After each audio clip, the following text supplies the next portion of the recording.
Much awaited बहुत बड़े size का आईसीसी प्रूडेंशियल एएमसी का जो आईपीओ है आज से खुलने जा रहा है। इस वीडियो में डिटेल में बात करेंगे इस पर्टिकुलर आईपीओ को अप्लाई करना चाहिए या फिर अवॉइड करना चाहिए, इसका ग्रे मार्केट प्रीमियम कितना चल रहा है, इसकी एंकर इन्वेस्टर जो लिस्ट है वो कैसी आई है, इस कंपनी के जो फंडामेंटल है वो क्या है। तो इस पे एक एक करके डिस्कशन जो है वो स्टार्ट करते हैं। सबसे पहले मैं आपको बता दूं ये पर्टिकुलर जो आईपीओ है 12 दिसंबर से लेके 16 दिसंबर तक ओपन होने वाला है। 10,602 करोड़ का ये आईपीओ है, बहुत बड़े साइज का आईपीओ है जिसमें जो अलॉटमेंट है वो भर भर के आने वाली है। फेस वैल्यू की बात करूं तो ₹1 है। प्राइस बैंड 2061 से लेके 2165 रुपीज है। एक लॉट में होने वाले हैं 6 शेयर्स जिसके लिए आपको पे करने होंगे ₹12,990। स्मॉल एचएनआई में अप्लाई करते हैं तो 90 शेयर्स के लिए देने होंगे ₹2,07,840। वहीं बिग एचएनआई कैटेगरी में अगर अप्लाई करते हैं तो 462 शेयर्स के लिए देने होंगे ₹10,230। अब कुछ फंडामेंटल्स फैक्टर्स की बात कर लेते हैं। फंडामेंटल्स की अगर मैं बात करूं तो ये जो कंपनी है इसका जो रेवेन्यू है वो इंक्रीज हुआ है 32%। और वहीं अगर प्रॉफिट आफ्टर टैक्स की बात करें तो वो भी जो है वो बढ़ा है 29% के आसपास। तो काफी अच्छा फंडामेंटल ये कंपनी है। और इसके जो प्राइस है, प्राइस के हिसाब से अगर देखा जाए तो काफी अच्छे प्राइस पे जो है वो ये कंपनी जो है आईपीओ लेके आ रही है। इसकी जो कंपटीटर है एचडीएफसी एएमसी, उसका जो भाव है लगभग 2500 के आसपास है। तो उसके कंपैरेटिव अगर देखा जाए तो इसका भाव ठीक ठाक जो है रेट पे अच्छा मिल रहा है। वहीं अगर मैं बात करूं रिटर्न ऑन इक्विटी तो रिटर्न ऑन इक्विटी 83% की है। RONW रिटर्न ऑन नेटवर्थ ये भी 83% के आसपास है। उसके बाद अगर ईपीएस की बात करें तो प्री आईपीओ जो ईपीएस है 53.63 का है। पोस्ट आईपीओ जो है ये बनकर आ जाएगा 65.46। प्राइस टू अर्निंग की बात करें तो पहले आईपीओ के पहले जो है 40.37 का है। वहीं पोस्ट आईपीओ जो है ये 33 का पीई हो जाएगा। तो प्राइस वाइज काफी अच्छा है, अट्रैक्टिव है बेसिकली। प्रमोटर की जो होल्डिंग 100% आईपीओ से पहले की थी अब वो 90% होके रह जाएगी। ठीक है, अब अगर इसके आईपीओ की आगे की बात करें तो क्यूआईबी कैटेगरी में जो है 50% कोटा है, एचएनआई कैटेगरी में 15% कोटा है और रिटेल में जो है 35% कोटा है। इसका जो रजिस्ट्रार है वो के फिनटेक है जिस पर आपको अलॉटमेंट जो है वो देखने की मिलेगी। अलॉटमेंट जो हो जाएगी वो इसकी 16 तारीख को ये बंद होगा आईपीओ, 17 तारीख को इसकी अलॉटमेंट आ जाएगी। 18 तारीख को या तो आपको फंड्स मिल जाएंगे या फिर आपके जो शेयर्स हैं वो डीमेट में क्रेडिट हो जाएंगे। 18 तारीख को, 18 दिसंबर को और 19 दिसंबर को बीएससी और एनएससी के टर्मिनल पर सुबह 10 बजे इसकी लिस्टिंग हो जाएगी। अगर मैं ग्रे मार्केट प्रीमियम की बात करूं तो 2165 रुपए के अगेंस्ट में अभी 150 रुपए के आसपास का ग्रे मार्केट प्रीमियम चल रहा है विच इज नियर अबाउट 7%। इसकी जो एंकर इन्वेस्टर लिस्ट आई है वो काफी अच्छी आई है। जो नामी गिनामी नाम है, जो दिग्गज बड़े बड़े इन्वेस्टर्स हैं उन्होंने पार्टिसिपेट किया है। ठीक है, जिसकी वजह से इसको जो है बम्पर रिस्पॉन्स एंकर इन्वेस्टर की साइड से जो है वो मिला है। और इस पर्टिकुलर आईपीओ में क्यूआईबी और एचएनआई की तरफ से भी अच्छा रिस्पांस जो है वो आने की पूरी पूरी संभावना लग रही है। ये बड़े साइज का आईपीओ है इसीलिए जो ग्रे मार्केट प्रीमियम है वो आपको कम लग रहा है। अगर ये छोटे साइज का आईपीओ होता तो आपको जो ग्रे मार्केट प्रीमियम है वो काफी अट्रैक्टिव जो है वो देखने को मिलता।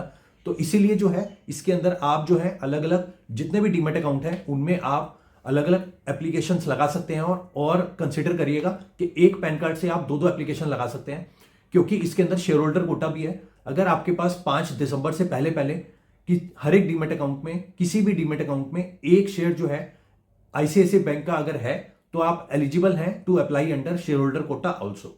तो उस केस में क्या होगा कि जो आपके टोटल 3 ऑप्शंस बनेंगे, 3 ऑप्शंस कौन कौन से होंगे, या तो आप retail category plus share holder quota लगाएं, या तो आप small HNI category plus share holder quota लगाएं, या फिर big HNI plus share holder quota लगाएं।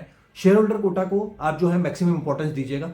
ट्राई करिएगा कि उसमें सिर्फ 15,000 की एप्लीकेशन नहीं, उसमें जितनी मैक्सिमम से मैक्सिमम एप्लीकेशन हो सकती है, 50,000 की एप्लीकेशन, 1 लाख की, 1.5 लाख की या 2 लाख तक की भी आप लगा सकते हैं। उसके अंदर कोई दिक्कत वाली बात नहीं है और उसके अंदर जो अलॉटमेंट होता है वो प्रोपोर्शनेट बेसिस पे होता है। तो इसको आप माइंड में रखिएगा और इसके अंदर जो है आप मल्टीपल अकाउंट से मल्टीपल एप्लीकेशन लगाइएगा जिससे कि आपको जो अलॉटमेंट है वो भी मल्टीपल मिलेगी। और फिर अगर 7-8-10% के आसपास भी अगर प्रीमियम हुआ तो वो जो प्रीमियम होता है वो अगर नंबर ऑफ शेयर्स में डिवाइड होता है, जैसे अगर सपोज आपको 2 लाख रुपए की टोटल अलॉटमेंट मिल गई, उसके ऊपर 10% का आपको गेन होता है तो टोटल आपको 20,000 रुपए का फायदा हो जाएगा। तो इस तरीके से सोचिए, आप ये मत सोचिए कि जो इसका ग्रे मार्केट प्रीमियम वो कम है। तो ग्रे मार्केट प्रीमियम आने वाले टाइम में और बढ़ेगा भी, और अगर कम ग्रे मार्केट प्रीमियम भी है तो कम आप अर्न कर लीजिए, but something is always better than nothing. This is the philosophy which you have to think. और जो भी डिसीजन हो वो अपने फाइनेंशियल एडवाइजर से डिस्कस करके लीजिएगा। Thank you so much. हैं उनको हम कंपेयर करेंगे इसी की जो पीयर कंपनी है एचडीएफसी एएमसी, उसके कुछ पॉइंट्स में हम लोग डिफरेंसेस लेके आएंगे, कौन सा जो है किसका पढ़ाव जो है ज्यादा भारी है, कौन सा फाइनेंशियली स्ट्रांग है, ठीक है, इस पे पूरा डिटेल में बात करेंगे। वैसे तो देखिए मैं आपको बता दूं, मैं एचडीएफसी और आईसीआईसीआई इन दोनों एएमसी का जो है कंपैरिजन आपको बताने वाला हूं। वैसे अगर देखा जाए तो UTI AMC, Nippon AMC, Aditya Birla AMC ये भी जो है लिस्टेड है, बट ये जो है इनके मार्केट कैपिटल जो है वो इन दोनों के कंपैरेटिव बहुत कम है, ठीक है। तो इसीलिए जो है ये जो दिग्गज म्यूचुअल फंड एएमसी है इनका एक बार डिस्कशन करते हैं, इनका डिटेल में एनालिसिस करते हैं, कंपैरिजन करते हैं एक एक करके। तो सबसे पहले मैं आपको बता दूं, जो फंड मैनेज करते हैं आईसीआईसीआई वाले, जो आईसीआईसीआई एएमसी है वो करते हैं 10.86 लाख करोड़, ठीक है। और वहीं अगर मैं एचडीएफसी एएमसी की बात करूं तो वो करते हैं हैंडल 8.81 लाख करोड़। तो इसमें जो है जो पलड़ा भारी है वो आईसीआईसीआई एएमसी का है। नेक्स्ट पॉइंट लेते हैं मार्केट कैपिटल। तो मार्केट कैपिटलाइजेशन जो है आईसीआईसीआई एएमसी की 1.07 लाख करोड़ है। वहीं अगर मैं एचडीएफसी एएमसी की बात करूं तो उसकी भी 1.1 लाख करोड़ के आसपास है। तो उसके अंदर अगर देखा जाए कैटेगरी में तो दोनों जो है दिग्गज है और दोनों का जो मार्केट कैपिटलाइजेशन है वो ऑलमोस्ट इक्वल है, ठीक है। थर्ड पॉइंट अगर मैं बात करूं पीई रेशो की, जिस प्राइस पे जो आईसीआईसीआई एएमसी का आईपीओ आ रहा है वो 33% है जो इसका पीई रेशो है। वहीं अगर मैं बात करूं एचडीएफसी एएमसी का, जो अभी जो पीई रेशो चल रहा है लगभग 40 के आसपास है। तो इसके अंदर भी जो है आईसीआईसीआई एएमसी जो है वो कंपीट करता है एचडीएफसी एएमसी को। प्राइस टू बुक रेशो जो होता है वो 10.5% है आईसीआईसीआई एएमसी का, वहीं 14% है एचडीएफसी एएमसी का। तो इसमें भी जो है इसका जो पलड़ा है वो भारी है, क्योंकि प्राइस टू बुक रेशो जितना कम होगा उतनी कंपनी जो है वो स्ट्रांग होगी, फंडामेंटली आगे आने वाले टाइम में और ग्रो करेगी। वही अगर मैं बात करूं रिटर्न ऑन इक्विटी की, तो रिटर्न ऑन इक्विटी जो है आईसीआईसीआई एएमसी में जो है लगभग 83% के आसपास है, वहीं एचडीएफसी एएमसी में जो है सिर्फ 32.5% है। तो इसकी में भी जो पलड़ा भारी है वो आईसीआईसीआई एएमसी का है, ठीक है। मार्केट शेयर जो है 13.5% है आईसीआईसीआई एएमसी का, वहीं एचडीएफसी एएमसी का जो मार्केट शेयर है सिर्फ 11.5% है। तो इसमें भी 2% का जो कंपैरेटिव डिफरेंस आईसीआईसीआई एएमसी का ज्यादा है। शेयर प्राइस की अगर हम बात करें तो 2165 रुपए के जो आईपीओ का प्राइस आ रहा है आईसीआईसीआई एएमसी का 2165 रुपए का। वहीं अगर एचडीएफसी एएमसी की बात करूं तो लगभग 2600 रुपए के आसपास का उसका प्राइस है। तो आईसीआईसीआई एएमसी का जो आईपीओ का प्राइस आ रहा है वो भी कंपैरेटिवली काफी बेटर है एज कंपेयर टू एचडीएफसी।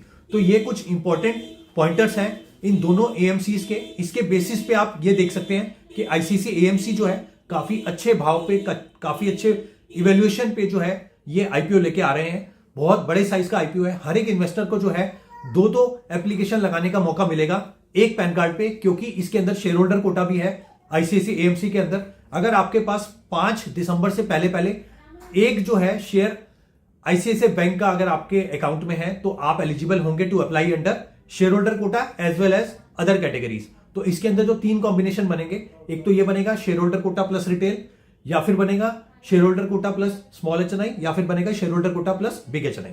तो इसमें जो है काफी अच्छा सुनहरा मौका होगा आपके पास अलॉटमेंट लेने का। अभी के हिसाब से 6.5-7% के आसपास का ग्रे मार्केट प्रीमियम चल रहा है, बट आने वाले टाइम में ये बढ़ने की पूरी संभावना जो है वो लग रही है, क्योंकि जो मीशो की आईपीओ की लिस्टिंग हुई है वो बहुत बंपर लिस्टिंग हुई है। 50% के आसपास जो है वो बंपर मुनाफा जो है वो कमा के दिया है मीशो ने। तो इसीलिए ये भी आईपीओ बहुत इंटरेस्टिंग होने वाला है। तो let's see how it goes. Thank you.